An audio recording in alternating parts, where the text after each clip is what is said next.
Boss Rush 620 day 1. So we've got an RNG day, because we've got Babbling Book as our first boss. Most of these comps are aimed at mitigating the RNG from the Babbling Book by freezing it as much as possible. Or you can go the full polar opposite and try to maximize the RNG by spawning as many units on your side of the board as possible, and then letting the spells or fun cast go off.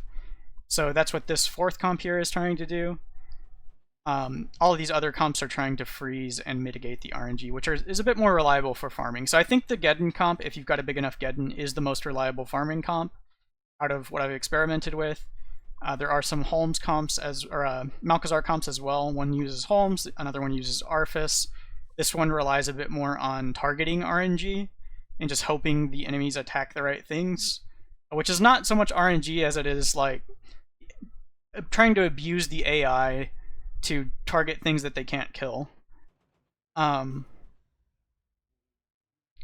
both of these comps use a high-level parrying blade, so if you don't have that high-level parrying blade, you might not be able to run these very successfully, or you would need a very low attack anomaly from the enemies. This one you need a pretty big Geddon, and that's pretty much the only requirement. Having a good flame dart is also beneficial. And then for this one, it's pretty random, so you don't have a lot of requirement here, and this might actually be a good option if you don't meet the stat threshold to run these other more reliable comps. So for the Geddon comp, I'm using Bog Moss on Nemsy because we don't really want to health buff our guys. So I've swapped that one. I'm using Lesser Water Elemental, Arena Contender, Mark of Conflag on Geddon, Building and Strength on Genn, and Swashbuckling Sash. This one could kind of be anything. So let's go ahead and hop in with the Geddon comp, and I'll go over the other comps as I get to them. So for this one, the biggest RNG is what does the plate cast on turn 1. If it casts Flurry and it has a high frost anomaly, you might need to freeze the Flurry, in which case you have to let the book cast its RNG spell. Or you can just freeze the book regardless and hope that the Flurry doesn't hit your Balinda or your Bwonsamdi too much.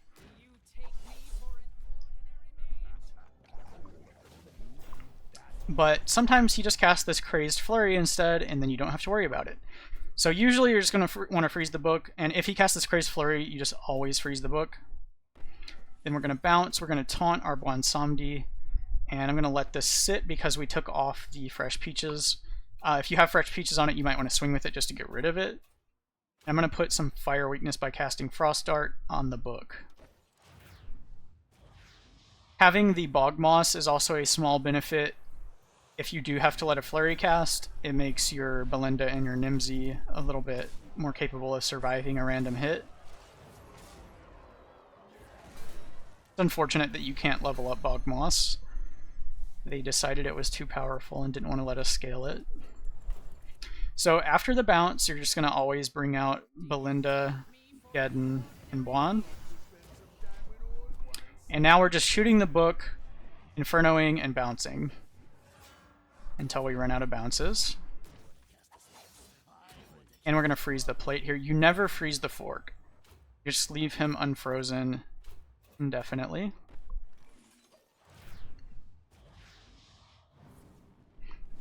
And usually the fork will cast his 4-speed ability some of the time, which will mean he does not get crit by Geddon. And then you'll end up killing the plate in the book first, which is what we're trying to accomplish. If you get unlucky and he spams this Doom Charge repeatedly, you might end up dying prematurely, which does make our cleanup more difficult, but we'll deal with that if it happens. But our goal here is to kill off all of these guys, kill off our Nemsy, and then just be left with our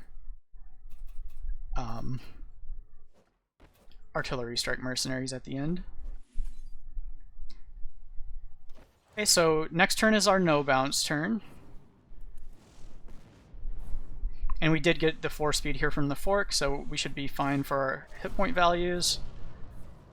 You see he didn't get crit this turn. So we'll be able to finish the plate and the book off before the fork.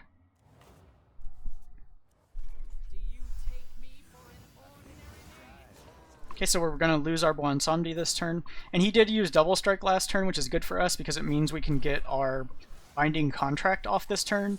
Sometimes if he uses that Doom Charge on that turn, you might not be able to act with Bwon before he dies. But, c'est la vie. There's nothing you can really do about it.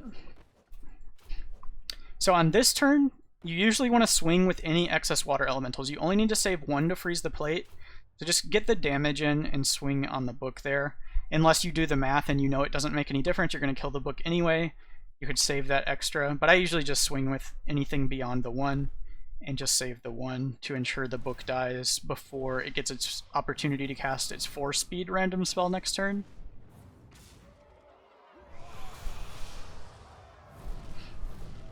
Because if you have the book alive here and Balinda cannot finish it off, then it might get that 4-speed Prideful Wish cast off. Okay, he's just doing a Crazed Flurry.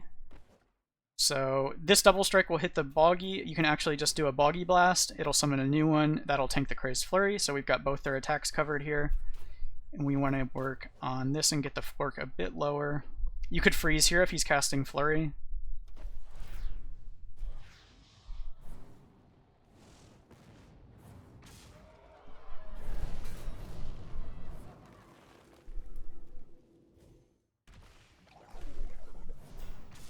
And then at this point, we just want to kill off the plate, and then we're going to let the fork kill off our guys one by one.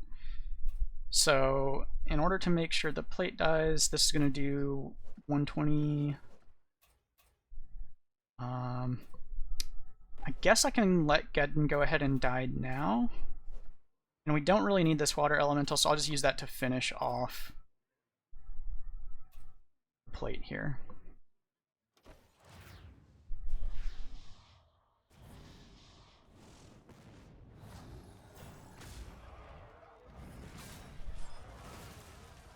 Okay, now we're going to bring out Genn. So we do need more damage here on this guy. I'm going to taunt the Balinda. So usually you let Bwon die first, then you taunt your Geddon, then you taunt your Balinda, then you taunt your Nemsy last.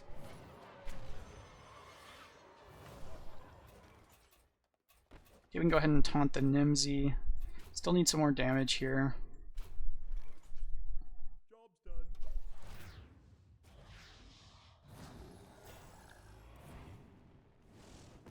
And keep in mind the amount of damage it's going to take from swinging into your guys as it kills them off. And you can use the Genn summons, especially once Balinda's dead, to ensure that you get enough damage in here before you die. So let's see, we need to do like 300 damage to this still, so that's like 120.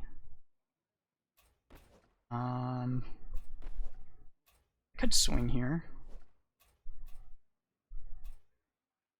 And then it doesn't really matter what we do with Nemsy.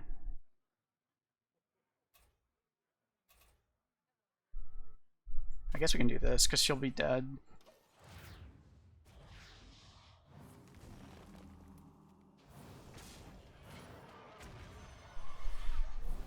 Alright.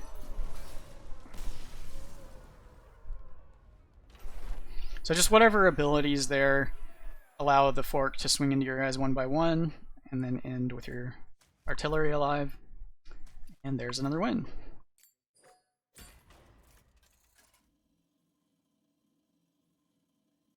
So for your artillery strike, I believe it's 150 for Ivus here. He's a red. So he's not too hard to get past, and then you'll get another chance at your artillery strikes. Then you need 262. Yogg is a blue with 262 HP because the bananas give him those extra 2. And then we've got Yogg-Saron as the last boss, which is a 350 red. So some of you guys, if you don't have 350, might need to hit a double either before the third boss or before the last boss if you're a bit lower on your artillery strike.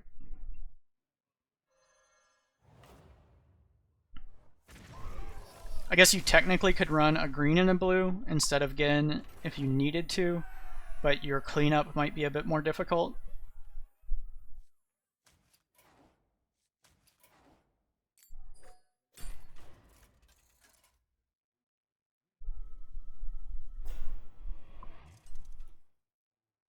And this imp here just dies when Neeru dies, so you don't have to worry about it having 500.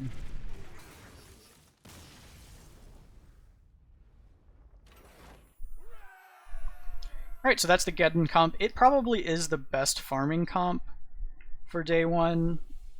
I've had the best success with it out of the different options people have been trying.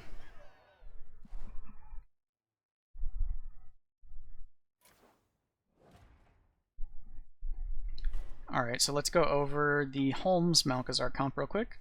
So this one we've got Arena Contender, Water Elemental, paid up front so we can Elementary on turn 1. Parrying Blade, and the rank on your Parrying Blade and your Elementary does matter. You want those as high as you can get them. Got Gilnean Strength on Genn, and I'm using Swashbuckling Sash on Rogers.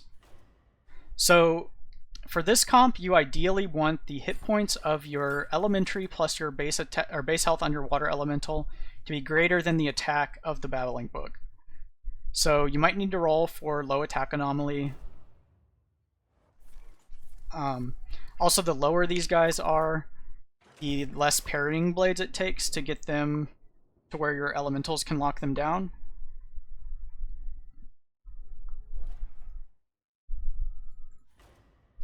So I'm just going to re-roll this a bit and try to get a lower attack.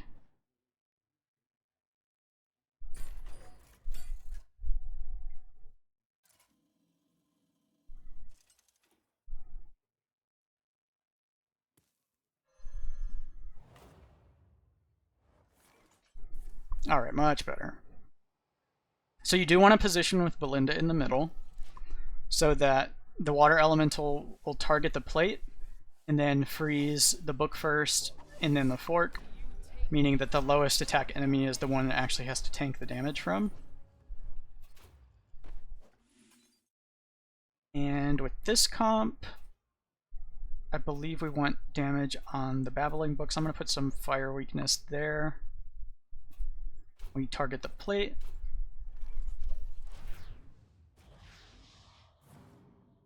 And there can be a 4-speed attack here from the fork, which can mess this up a bit, but sometimes he just hits Bwonsamdi and then it doesn't really matter,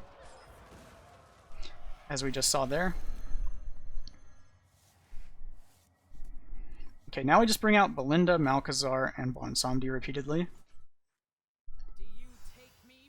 And we're just trying to activate Parrying Blade as many times as we can while bouncing with Bwonsamdi and saving up our elementals.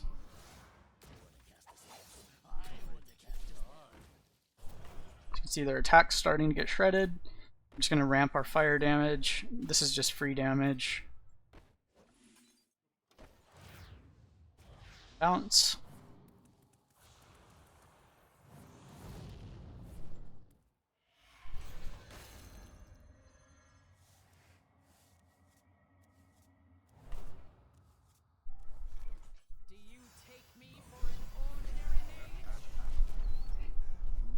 So no bounce next turn.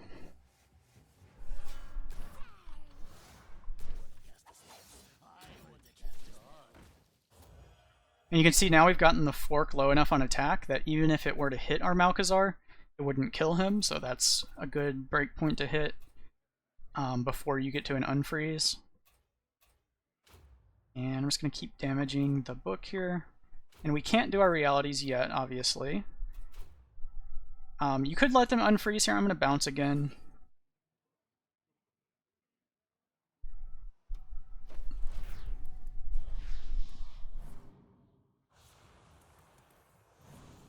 And that'll just get them even lower so we're safer on our realities turn. Now you have to make a choice with your realities, depending on what they do on the unfreeze turn. If the book casts its 4-speed, you're going to have to realities the book. If it doesn't, though, you can choose to refreeze it and do the realities on the book later, which is probably higher odds of having a good outcome.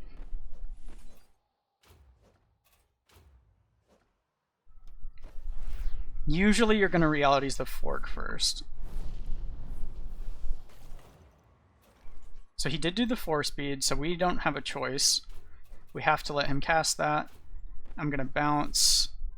I'm going to... Let's see. We're going to bounce, and then we're just going to put one of these into each. And because he's going to get hit by the realities, we might as well put damage on the plate. We just have to hope for good RNG here. So there's some amount of RNG you just can't avoid regardless of which strat you go with. And in this comp's case, it's this Prideful Wish, potentially capsting. There's much less odds of having to deal with RNG if this guy casts the 8-speed. All spells are fun this turn because you can just freeze him. But we did get through it, and just had to deal with the death rattles, so that's the last of the RNG we should really have to contend with. And we're just going to keep bringing these guys out. So they're not blue anymore since that happened, so we're only going to get a shrink on the red, but now we can check your weapons, the green.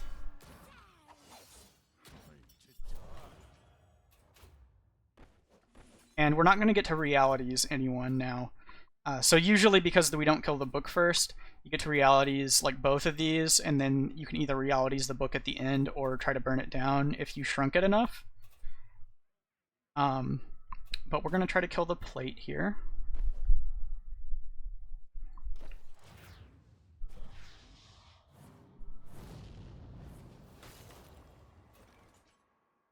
Doom charge and a flurry. Let's see, 12 to all enemies, that sounds good to me. I'm gonna shrink the fork, shoot the plate.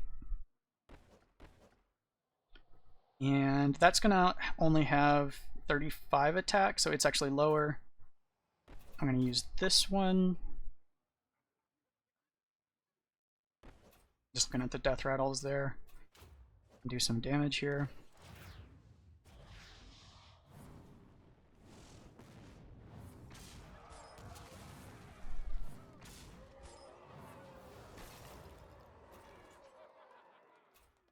Okay, fire damage, crazed flurry, and a doom charge.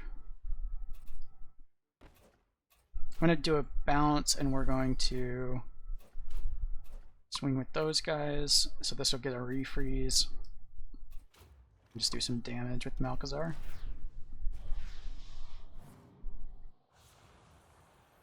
Now we would like to kill everyone that's not artillery strike off, but I want to get rid of this plate first. And due to anomaly, they will probably heal a bit.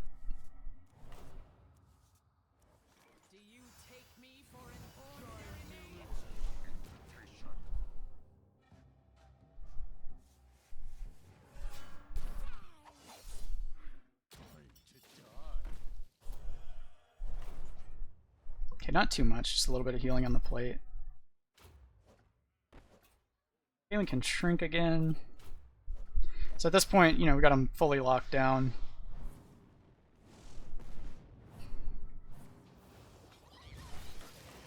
Alright, now we just want this stuff to die off. I'm not worried about anything that he does, so I'm just going to start shooting my guys. So that's a dead Malchezaar. He won't even get to cast that, but that's fine. Actually, maybe we'll shoot at... We'll go ahead and shrink him again and shoot at Bwonsamdi first.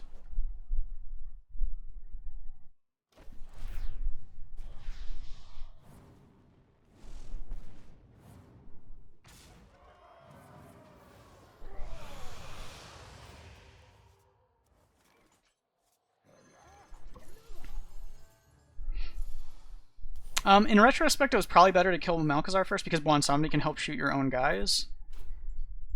While Holmes and Malchezaar cannot do anything to kill your own guys faster. So you should probably do that. I don't need to shrink him. And these two cannot do anything to help kill your own guys.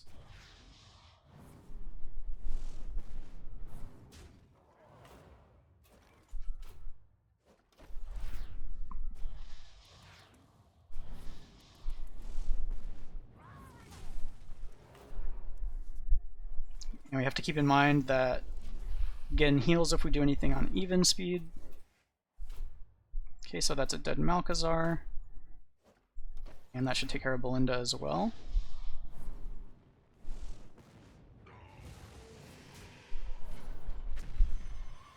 You could do a little bit more damage there before you lose your ramped Balinda. I didn't feel like... I'm just being careful and lazy at the same time. Our Rogers, with her first equipment, will ramp her attack pretty quickly anyway. So he dies fast to the artillery strike mercenaries. Alright, so there's the Malchezaar Holmes comp.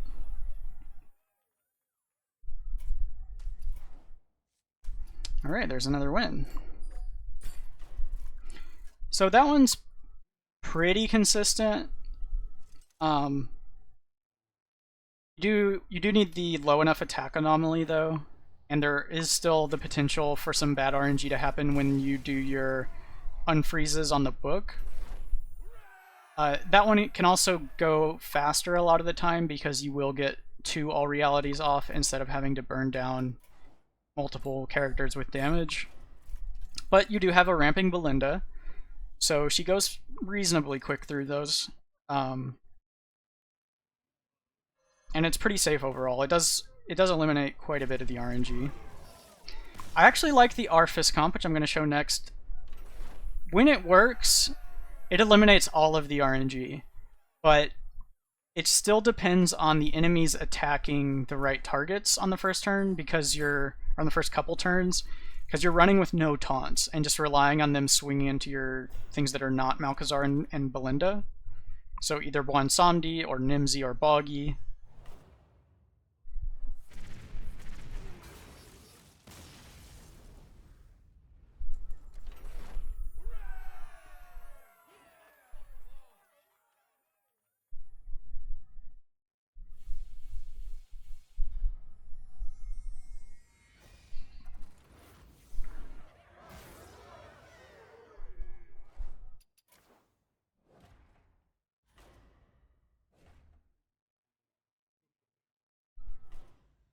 Okay, so Arfus comp, let me think for one moment.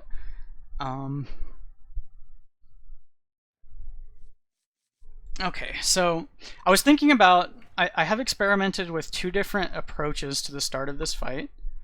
One of them, you attack with Arfus on turn 1 to ensure he dies. Another one, you don't attack with Arfus on turn 1, and a lot of times he lives. Also, I was mentioning about Nemsy. We have to cut Nemsy for Arfus. I don't know why I was talking about Nemsy. Anyway, the comp here is Lesser Water Elemental with Balinda, Downward Dog on Arfus, Arena Contender on Bwonsamdi, Parrying Blade on Malchezaar, Gilnean Strength on Genn, and Swashbuckling on Roger. So let me hop in with this one. So yeah, the way that this plays out is you either swing with Arfus on turn 1 or not. If you don't swing with Arfus, I've had him usually survive. But then you have to try to find an opportunity to kill him off later at some point before the book unfreezes, and you can also get 1 fewer Parrying Blade activation potentially. So I think it's probably better to swing with him, but you might want to experiment with that and see if you can get it to work out for you. I would usually swing into the book, but unfortunately his attack is too low here for my Arfus because of shared treasures. I did not want to level his health this high, but I had a bunch of shared treasures and he ended up this strong. So ideally you just swing here. I'm going to target the plate instead because of his hit points. And then we want to put fire weakness here, and we want to freeze the book. So you're just hoping that you don't lose your Balinda here. So we don't care what the fork or the plate do as long as they don't kill Balinda, and hopefully they wouldn't kill the water elemental either. Usually things just go into Bwonsamdi. So you are just at the mercy of their targeting with this comp. And the lower their attack is at the start, the better as well. So they did get lower attack, which is, it was bad for killing off our Arfus and getting a tiny bit of extra damage on the plate, but it's good for us overall. Alright, so then you're kind of doing the same thing as the last comp, you just don't have that added layer of safety. But now all the enemies are slowed, which means that that 4-speed Prideful Wish from the Babbling Book is now 4 speed slower, so it's 8 speed. So now it can freeze the book no matter what it casts on the unfreeze turn. And because we got low attack, we actually get to double freeze this turn, so we're already out of the woods. And this one's even going to survive due to our parrying blade being high enough. So this should be a win. And you can see why the this one eliminates so much of the RNG from the fight. You're just at the mercy of that targeting in the early turns. A lot of times you'll also have attacks coming in this turn because you won't have that extra water elemental surviving unless you have a very juiced water elemental and parrying blade. In which case, you just be hoping it once again that they either hit your Bwon or that whatever they did hit, like if they hit Balinda, that she just tanked the hit and didn't die to it. So if you are just tanking a hit and they are still unfrozen on turn 2, you could consider if the attack is fast enough. It should always be slow enough that you can Frostburn beforehand, but just make sure your Balinda acts before they do. That way this passive from the fork does not make her get crit by whatever incoming attack there is. But you want to put all your damage into the book. We're going to bounce again so that we shred their attack more before we deal with an unfreeze.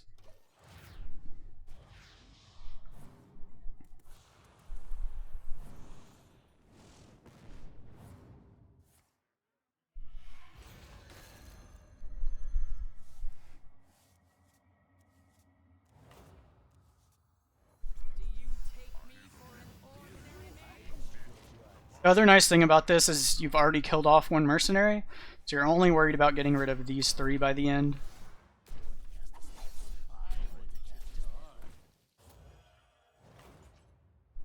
Okay, now their attack's getting real low.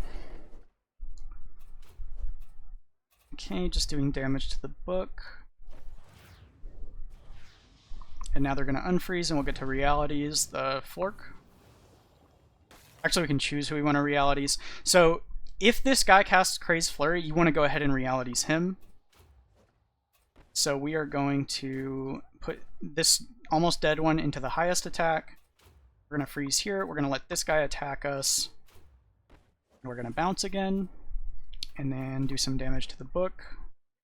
This guy doesn't have to swing, or you could swing just for damage.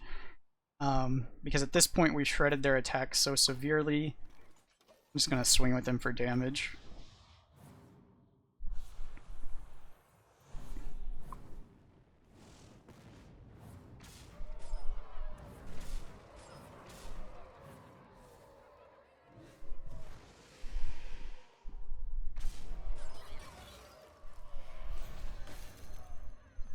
And that's pretty common also for them to target your water elementals. So keep in mind that that's a possibility. If you're running low on Ellie health, maybe you don't swing for damage that turn. I have more than enough health to spare here though, so we are good.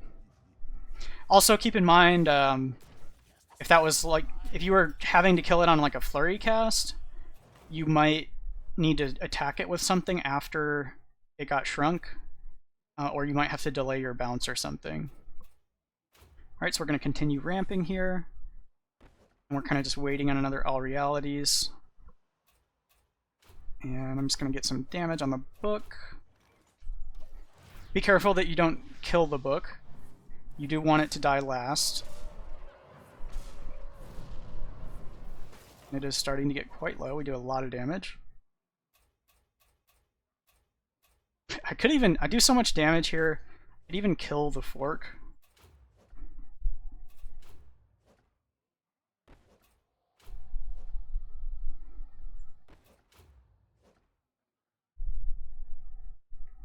I'm going to use this higher health one.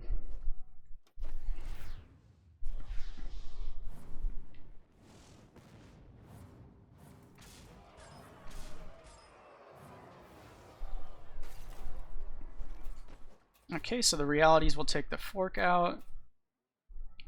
And then I want to preserve some HP on the book, so I'm going to bounce again, even though it's a little bit of animation time.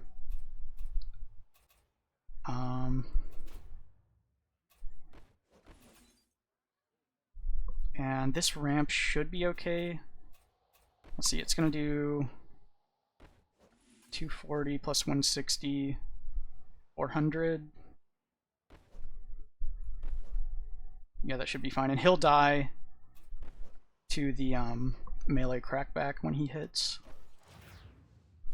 And the anomaly is going to heal the book when he comes back into play.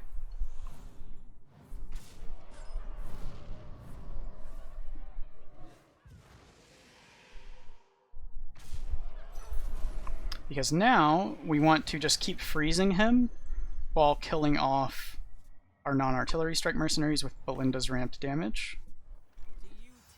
So we're going to kill off Malchezaar first, and then Bwonsamdi, and then Balinda.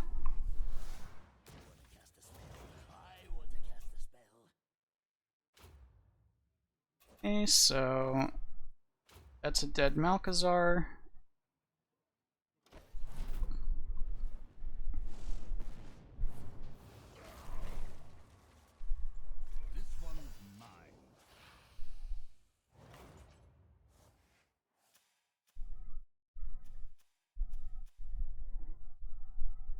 Alright, he was frozen last turn. Okay, so I'm going to freeze him, and then he doesn't get crit anymore by the water elementals, which is great for us.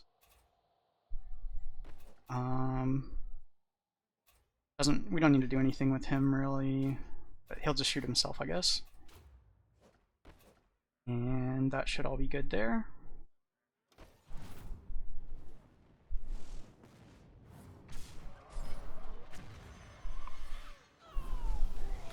Alright. Now we just swing until the book dies. And it can never act because it's slowed, and it's got water elementals hitting it every turn. So this one eliminates the most RNG. You just have those opening turns of do they target the right stuff on your team so that you don't lose your important mercenaries early.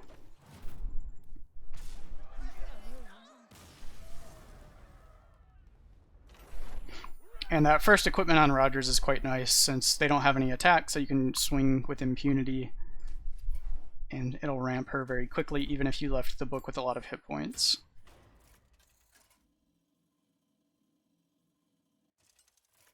Collect my renown real quick and then we'll move on to the final comp, which is the RNG Fiesta. So the RNG Fiesta, if you're one of those people that likes the high RNG, you might enjoy that comp the most. Or if you just don't have the either the artillery strike levels or the stats on like your Geddon or your parrying blade to attempt these other strategies, then you could go with just pray to RNGesus. I don't know if I'll be able to win with that because it took me...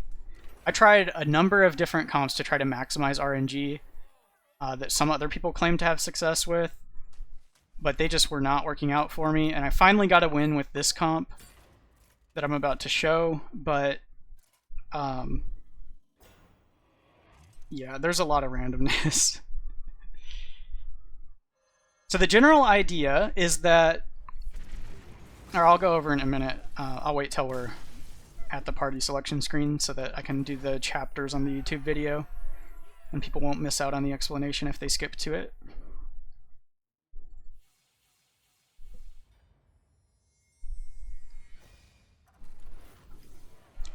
A little bit of renown. 155, we're getting up there. 15 turns, not too bad for this comp. I do like that Arfus comp. Alright, so the RNG comp. I've got Khadgar with Bitter Chill. We're using the primed armaments so we get an extra cannon. Wildvine on Kazakus. You could also use this King's Blood, so if you get a buff golem, it's faster. I don't know what's actually better. Rounded Drinks on Edwin. Gilnean Strength on Genn. And Swashbuckling Sash. You could also use Scout Spyglass. or even ship spell. I don't know what's actually best here, because it's whatever you're going to clean up after the RNG Fiesta with. Also on the party order, you can either put Eudora or Kazakus in this slot. I kind of like Eudora third, because if you put Kazakus last, that Wild Vine will buff the cannon's hit points because of the Battlecry activation order. But if you do this order, your cannons spawn on the far right, and at the end of the RNG Fiesta, a lot of times there's low HP summons on the right side of the board, and this lines the cannons up with them, so that if there's like Blink Foxes spawned there, then the cannons will typically kill those Blink Foxes off, so they don't kill you off the next turn at like 0 speed. So I kind of like this better, even though you lose out on the Wild Vine buffing the cannon. And what we do here is we Blizzard. You would hope that this is just using a melee attack. Again, it's the RNG boss, c'est la vie. We'll just hope it hits good targets. And we just summon a cannon. We summoned our Divine Shield Golems, because they give us the best chance of having things survive. Just soaks up some damage and stuff. And we tried to summon a cannon even though our board would normally be full. But in case something dies, you get a replacement here. And the spells are fun. Every single target gets to do something, so the more summons you get in play, the better. So that's why we just try to summon a cannon just in case. So you're just trying to get as many targets on your side of the board as possible, have them rooted, so if there's melee stuff that happens, it doesn't hurt you. And then you're just praying to RNGesus. The good outcomes are usually the stat swap, where you can yoink their big stats for your units. You can get a Razor Gore on your side. You can get the things where they just eat stuff. In this case, I don't think we can get a taunt. A lot of times you would do a taunt here. I'm gonna bounce my Eudora just in case we get to protect Eudora, since Eudora is an artillery strike mercenary. And then you could True Shape, because sometimes these guys will get buffed, but you want to eventually kill off the Kazakus, so I don't know if we actually want to do that. I think I'm going to make a Taunt Golem, just in case this kills something, like it might kill Eudora, and then we'll make a new Golem in place of Eudora. You could also make Divine Shield Golems instead, and I don't think we want to act with anything else. So the goal is basically just maximize targets on your side of the board. Okay, that's fine. Okay, it looks like we're probably dead here. But you can go ahead and try with your bench and see if you survive. So usually your best bet here is going to be Edwin and Genn, because Genn can make taunts and buff the health of your humans. So we'll do that first. We'll shoot at the plate, actually. And then the nice thing about Assisted Strike is you see it says combo gain immune while attacking this turn. So if he casts spells or fun, your Edwin can become attack immune, and then if he gets like to the death, he's immune while he's doing that to the death. So those are going to activate because we're going to AoE here.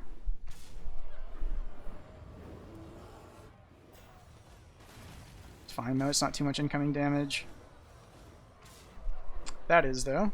But we want to lose Khadgar anyway, so this could still be a win potentially. All you need is one guy to survive. So if you get the RNG, this is basic. I would have already conceded at this point, typically.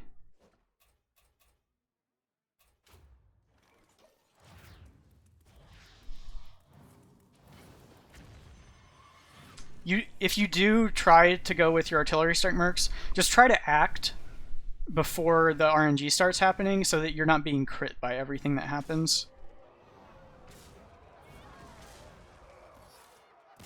But as you can see, it very often does not go your way.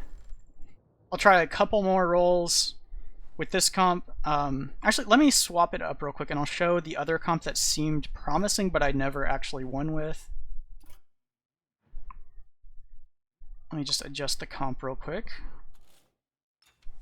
So the other comp was Balinda and Holmes. And you want this positioning.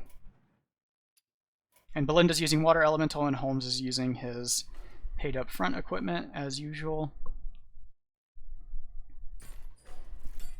And then I'll swap back to the Khadgar one and give the RNG roll another shot after this attempt. We'll see if we can get a win out of the dice rolls, but the success rate, in my experience, is like 10% or less on all of these RNG comps.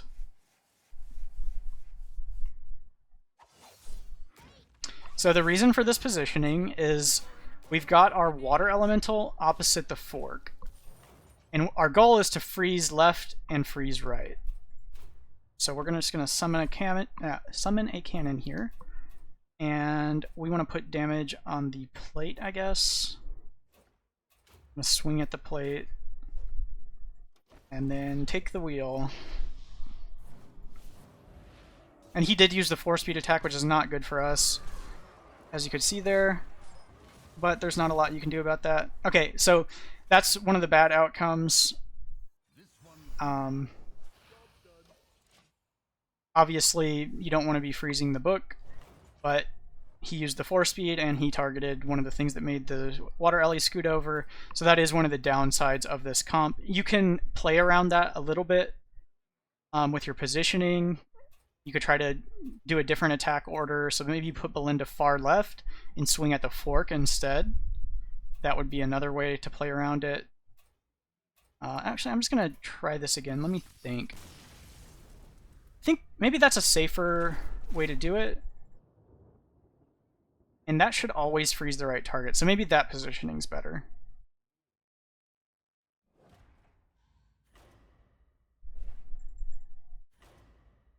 You can't really swing with Eudora because you'll take the melee crack back. So you're always going to be crit by that fork before you can act if it targets Eudora. That does not always happen.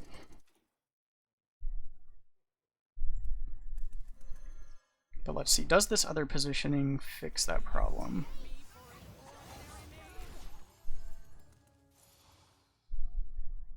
It's unfortunate you can't get the Ellie left of Balinda.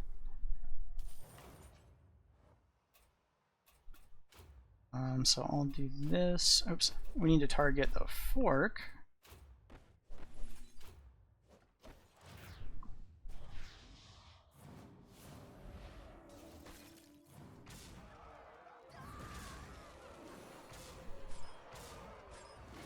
Oh yeah, that got us the triple freeze because this didn't have enough attack. I wanted it to just freeze 2, but my elemental had 195 hit points, so it survived and messed up our RNG. So here you could either bring this out for an additional taunt target, or you could bring out Edwin and get that attack immunity in case he casts 2 to the death. I'll do the murder on the plate, and then we'll just shoot at the plate and hope. So it is unfortunate that I've got these like breakpoints where it's messing up my RNG rolls, like I'm not even getting the RNG roll to happen.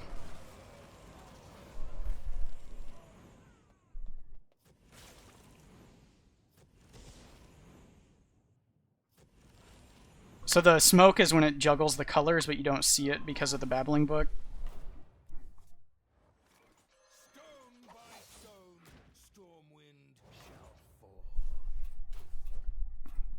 I am just going to put a shield on one of my artillery mercs.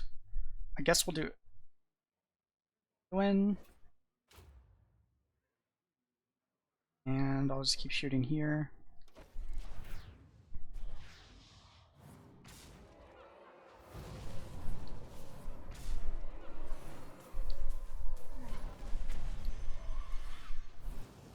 Alright, give me good RNG. That's a color juggle.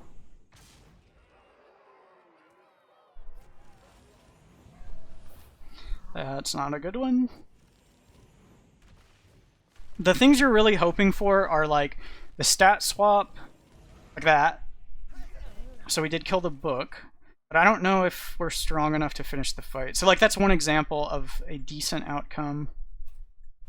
So let's get rid of one of these guys to make board space. We want to kill the plate usually when you're doing cleanup. Just gonna always swing with that huge guy. And I like to put the murderer on the plate. You could also do last on the scene on the plate.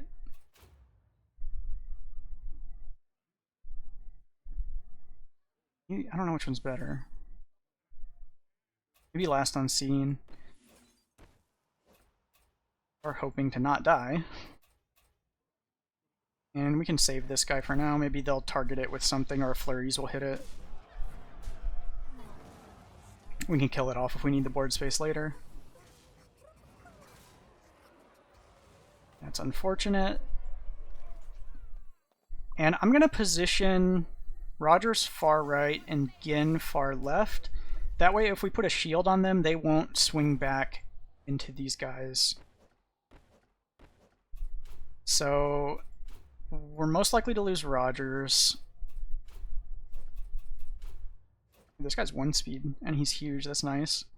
We're just going to save him, and I guess we just firing position. So she'll heal after she gets hit by a flurry, potentially. You could try to act beforehand, so she doesn't get crit. Might have been a better play. I'm not sure. Okay, we want to taunt. And I guess we can master tech offensively since it's slowed.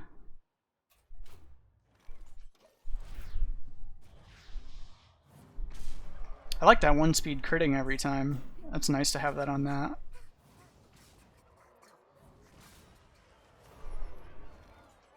Okay, he slowed us, so now this is even.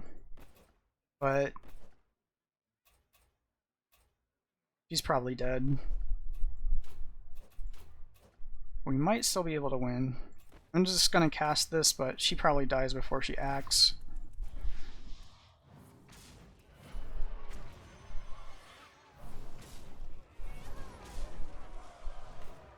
Could still win.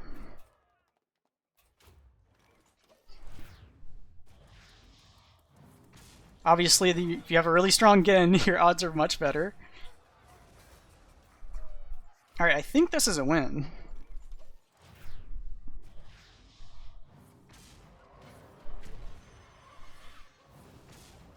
It's good that he used the 6 speed and not the 4 speed that turn, but we are going to get right here.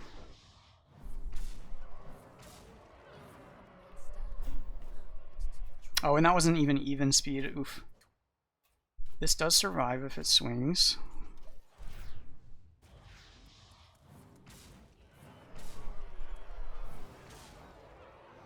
Nice. So now we got a 50% chance to hit artillery strike, and we could still actually win the whole run.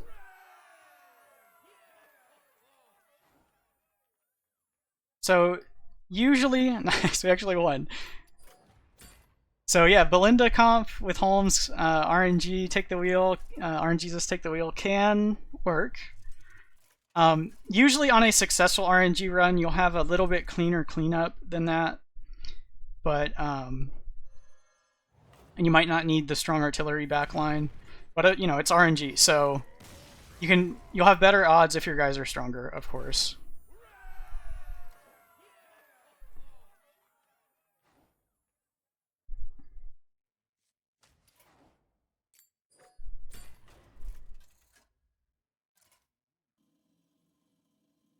Another comp that Uneku on the Discord was suggesting that's RNG based is to run Tess with her 3rd equipment, Nemsy, and Eudora. And that comp is Tess with the 3rd equipment sometimes steals the RNG abilities, so you can get an additional spells or fun cast off from your side. And then you use Nemsy cast Boggy Blast on turn 1 to resummon the Boggy after it tanks. So you end up with more units on your side of the board and an additional spells or fun cast some of the time. So you could go with that option as your opener as well. So there's basically 3 different options. There's the Khadgar version. You could also use Elise instead of Khadgar to get the turn 1 route. I like Khadgar better because on turn 3 and later he can start rooting again. And a lot of times the book will end up dying to RNG, and then you have root spam to help with the cleanup. So I do like that Khadgar one the best out of the RNG ones, but I'll quickly show how that other comp would go. Or I'll show you what the comp is. I don't actually want to queue into it though. So we've got Tess and Nemsy. So you can either run Peaches, or you could run Bog Moss. You're not really worried about killing. It's probably best to run Peaches, in which case your positioning with Nemsy wouldn't matter. I would position Eudora towards the right so that your cannons kill off potential Blink Fox summons from the RNG. And then you've got the third equipment on Tess. And both of these will transform into random enemy abilities on turn 1. So if you get spells or fun, you usually want to cast that. Then you just Boggy Blast like the plate. And typically summon a cannon with Eudora on turn 1, and then you just take the wheel, you know, and then clean up with the artillery mercs. I like Edwin the best because of this gain immune while attacking this turn, because if he's in play and he gets a 2 to the death, and you've activated Assisted Strike already that turn, it's really good. There's also the Reshape ability that it makes you cast sometimes, so that's really good. You could run like Voon here, he can make more summons, but I think Edwin is a bit better than those other choices, and obviously Genn is very strong. And Rogers is blue for your artillery strike against Yogg-Saron at the end, and Swashbuckling can be good. Scout Spyglass can also activate on some of those attacks, so you've got a few options there. You could also slow the enemies, which can be good at times, so a few different options with Rogers. I'm going to do one more run with the Khadgar comp for the RNG, and then we'll call it on the video there. So I liked this one the best out of the RNG options. And then who was our third? It was Khadgar. Kazakus. And you could mix and match these different comps. So, you know, if you prefer someone over Kazakus out of the other suggestions, or if you even go through the collection here, there's a lot of different options. So like Jaina with Ice Block is an option. You can use Bwonsamdi and just bounce, so he's like an immune target. They can soak up a lot of incoming damage and swing into things without dying and get through multiple turns. You can run Korak. His passive here can just eat up summons and keep him alive. You could run Tyrion with Ashbringer equipment or Divine Shield equipment. You could run Lillian with either one of these 2 equipments. So this one would give you more targets on the board. This one would give you additional targets and taunts when your things die. And she can even use the Fainting Feint potentially. You could run Uther with the Libram of Sacrifice. So there's quite a few options for your opening mercs. You could run Rattlegore. In my case, he's very hard to kill off afterwards, but maybe that's a good thing for you. Mine takes like 23 deaths or something to actually get rid of him, so he messed up my artillery strike odds. So I wasn't a fan, but maybe you are. But yeah, just searching for Death Rattle. You could even run Varden with the Chilling Amulet, so you get a Death Rattle freeze. Things with Divine Shield. There are some things in here that are good. You could run Drekthar and summon Wolves, and maybe you get a Battle Cry health buff at the start, or when he's forced to attack into things, he might freeze them. I think that covers most of the options that I thought were good. Of course, you could run Holmes, mix and match with the other comp. But let me just do one more real quick with the Khadgar RNG, and then I'll cut it regardless of the outcome.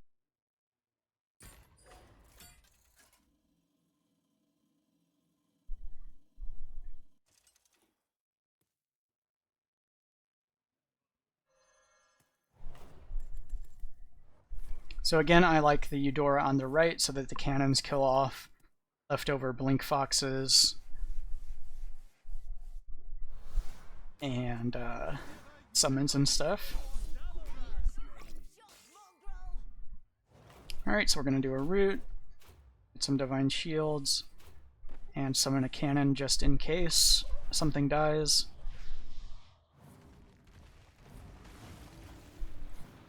And of course we always get the flurry.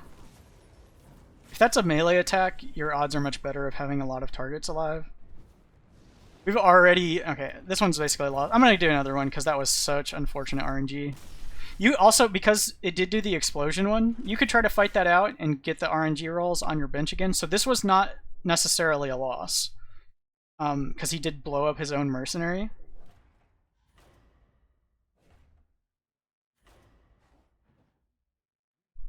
But I'm just trying to show a little bit of a variety of the different RNG outcomes. And because we've stacked this comp with 4 different artillery strike mercenaries, you can lose quite a few of them to RNG and still win, as you saw on that previous run with the Balinda and Holmes RNG comp. So I could have fought through that just like I did with that previous run, and maybe came out on top still. And we would have had a taunt to block the fork on that second turn. So maybe that was premature to concede that one.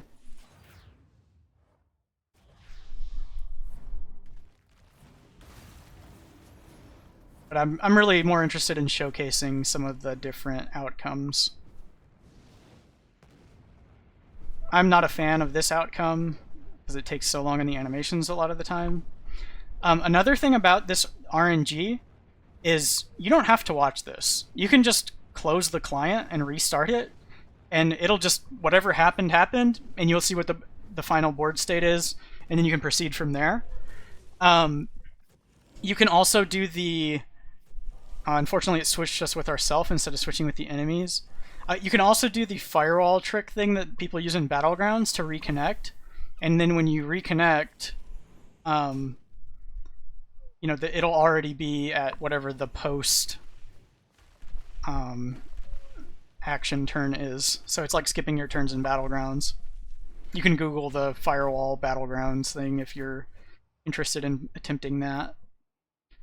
I'm just going to kill this off and make more Divine Shield Golems, because this might kill something. Actually, I don't even want to swing. I'm just going to make Divine Shield Golems just in case he kills something that's not this. Kazakus. He might kill like Khadgar here. And I'm going to bounce my Artillery Strike Mercenary here in case we make it to that point. And I think that's it for my actions. Again, you're just trying to preserve Artillery Strike Mercenaries, maximize targets on your side of the board, and minimize targets and threats from their side. So we don't really care about like saving Genn in particular, and Edwin does have that nice...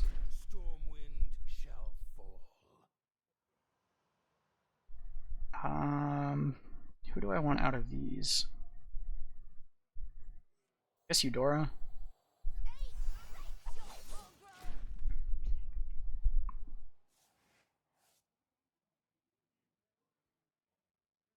So it'd be good to finish off Razorgore here. He's not using spells or fun, which is bad for me. So let's do this. Both of those will act. And then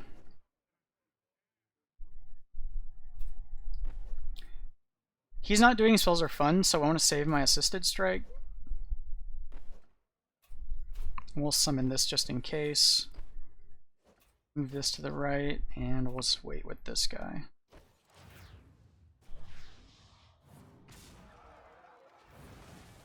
Oh, right. I forgot that 0 speed is even and heals with Genn, so fortunately we did not get a taunt.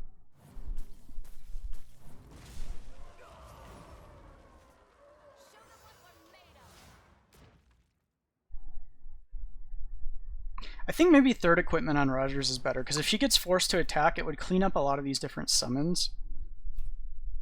And that tends to be better. Guess I'll shoot here. That guy, and...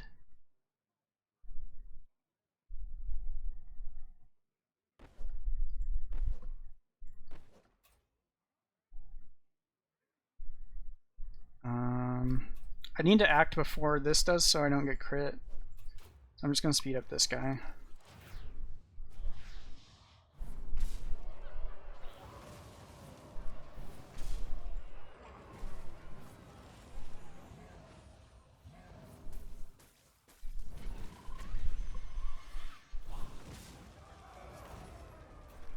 Well, at least he's doing his spells are fun, but we're probably dead.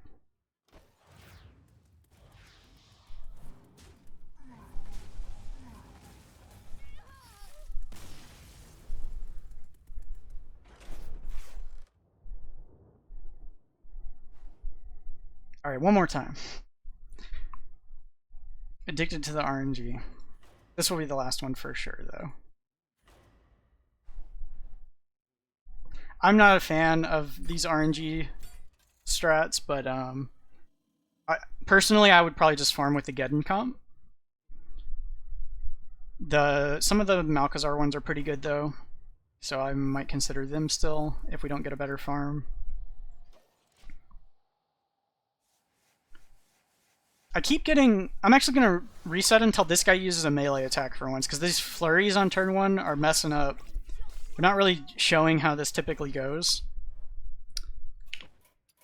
I'm going to get this guy to melee attack, because it's reducing my targets to cast spells are fun by so much.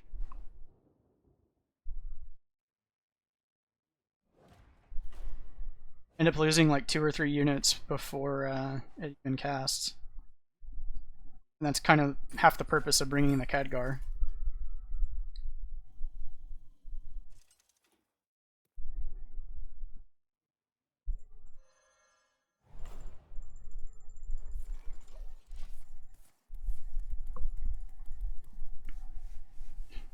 It's usually good if they have lower attack too, because you can survive the hits sometimes.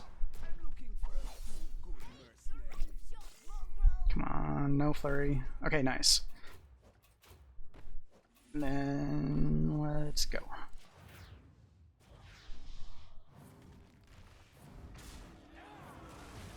Okay, so there's an example of why summoning a cannon is good.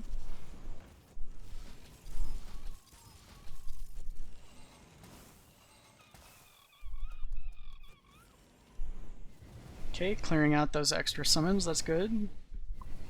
It's bad that he got a Razor Gore on his side, but we still got a lot of RNG. Still got 5 more activations.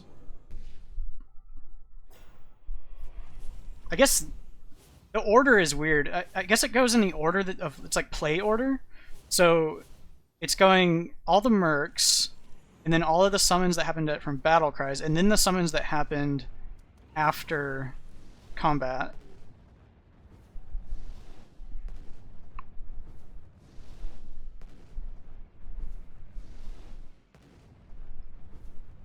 This is one of the ones that makes me want to just restart the client. I don't want to sit through this forever. That one can go on for a very long time, and the animations are so slow. And that's why you want your cannons over there, because it does help with those. Alright, so I do want to kill this guy off. And it does give us an opportunity to prevent a crit here, so I'm just going to do that. And I suppose I'll scoot these guys over.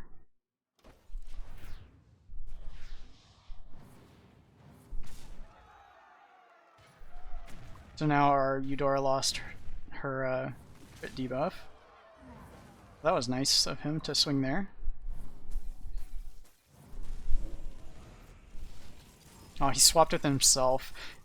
One of the best ways to win is to get a swap onto your side. So we lost our Khadgar. I think that's the one where it destroys the mercenary and then deals a bunch of damage to the other side, but they had a divine shield, so it did 0.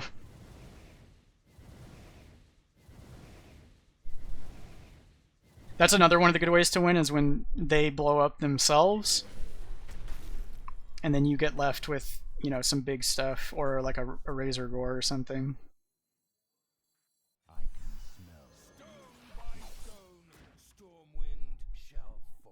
So I'm just going to make a summon, make a cannon. And he is doing spells are fun, so we're going to assisted strike.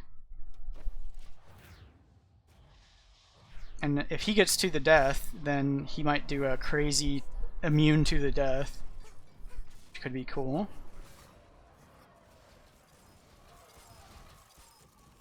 Oh, he's frozen, so now he can't do it. If he got that overboard thing too, you might end up with like a immune overboard swings with Edwin. Actually, now that I think about it, you probably want Edwin on the far left so that he gets to do his RNG before some of these other things. That way he's less likely to be frozen. So when you position, put your Edwin on the far left.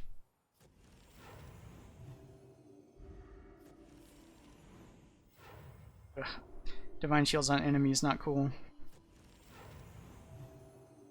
Oh, but we got him too.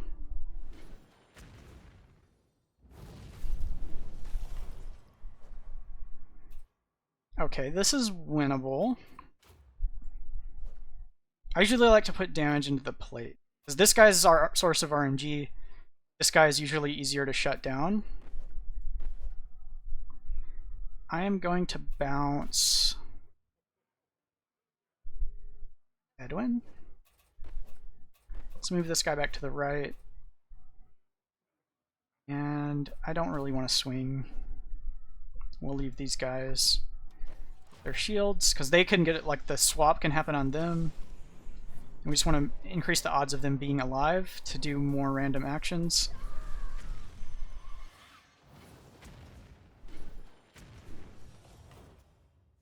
Okay, let's switch him over here. And then let's put these guys over here so that all the random things happen from these first. Because these are likely to die to randomness, so you want them to do their stuff before they die. Let's get a summon out. And we want to act early. That's going to get blocked by the taunt. So this is early enough still. We could save our master attack in case it's useful next turn.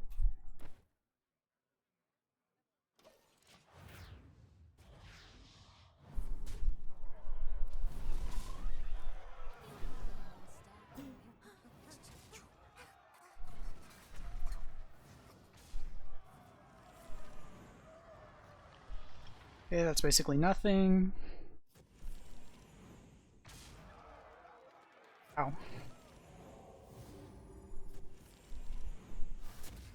Okay, yeah, it's going in summon order. Or play order. So yeah, the fact that I moved the Edwin over here, I think it's still dependent on the fact that Edwin was played earlier on the first time. So even though Genn was over here, he acted before Edwin for his random roll.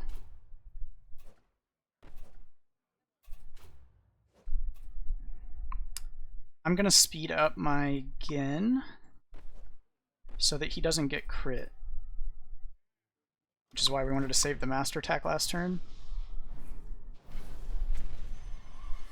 And that way we can keep him in human form so he can keep making big summons.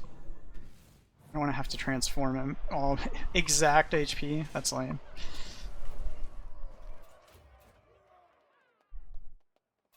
So this would prevent her from getting crit, but she would take so much damage. I'm just going to firing position and hope. We just hope the flurry doesn't kill her.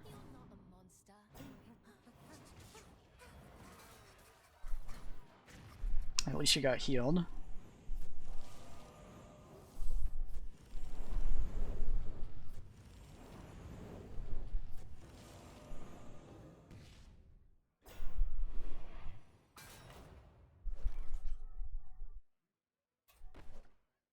So this time, oh, we can speed him up still.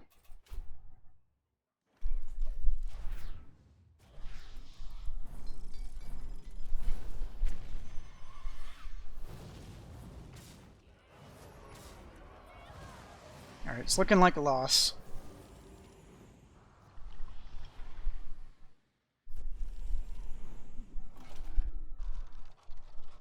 Oh, he's gonna eat me too? Yeah, I'm dead.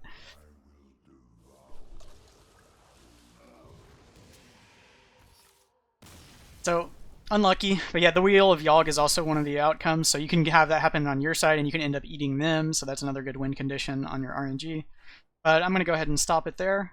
So, there's your RNG, take the wheel. You can see I only had like 1 success out of like 6 tries or something. But there's your 4 different comps. I kind of like the Geddon one the best so far, but these ones can be good. I'm not sure how reliable the Arfus targeting is, but if it ends up being reliable, this is probably one of the better comps if you meet the Parrying Blade requirement. And then of course you've got your RNG, and this is also kind of a budget comp if you don't have the big enough Geddon, you don't have the big enough Parrying Blade, then maybe you just roll the dice. Good luck. You're going to need it today.